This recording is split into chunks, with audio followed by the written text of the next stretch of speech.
ఈ లోకములో ఈ మనస్సు ఉండినంత వరకు మనకి ఈ బాధలు తప్పినవి కాదు. So long in this world the mind exists, you cannot be free from కనుకనే difficulty. మనో నాస్తి, మనస్సు లేకుండా చేసుకోవాలి. Therefore you should be free from ఎప్పుడు the ఈ mind. మనస్సు లేకుండా పోతుంది? When can you ఈ annihilate మనస్సును mind? భగవంతుని వైపున మరల్చినప్పుడే మనసు లేకుండా పోతుంది. When once you direct the mind towards God, it vanishes. త్రిప్పటమే మనం చేయవలసిన పని.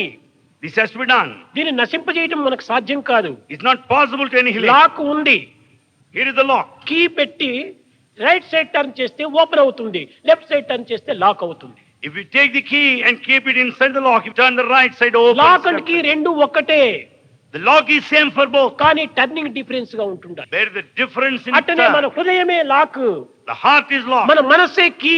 Mind is the దీన్ని key. దైవం వైపు చేసినప్పుడు డిటాచ్మెంట్ అవుతుంది. If you direct it towards God, it's దీన్ని వరల్డ్ detachment. వైపు చేసినప్పుడు అటాచ్మెంట్ అవుతుంది. If you wind it towards the world, it's కాబట్టి attachment. మన ఏవ మనుష్యానాం కారణం బంధమోచేయో, ఈ మనస్సే మూల కారణం. So mind is responsible for attachment and liberation. కనుక మన మనస్సును దైవం వైపున మరల్చండి. So we have to direct our mind towards God.